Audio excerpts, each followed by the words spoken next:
Hi, I'm Connor. I'm a software developer on the Geocortex Web and Geocortex Mobile App Designer team. Today, we'll be talking about removing unneeded applications in Geocortex Web and Geocortex Mobile Designer. Let's get started. The problem we're trying to solve today is how to clean up associated items with an app. Luckily, Geocortex Mobile Designer and Geocortex Web Designer does all of this for you. This demo is being done in Geocortex Mobile Designer, but everything applies for Geocortex Web Designer as well. So let's say we're all done with our app and we'd like to delete it. We also need to delete all the associated items. Here I have a saved app that I'm all done with and need to delete. So look at the three-dot menu, delete.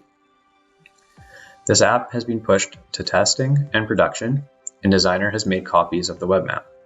This is so that if the original web map was deleted, your test and production environments would be unaffected. In the delete dialog, we show you lots of information about the items you're about to delete, so that you delete the correct items. If we needed more information about an item, we can click on it and it will take us to that item in Portal.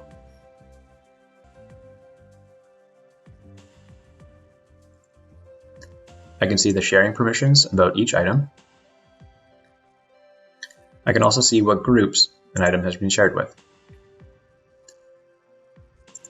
We also give you the option of deleting only certain items. So let's delete everything but the dev app itself.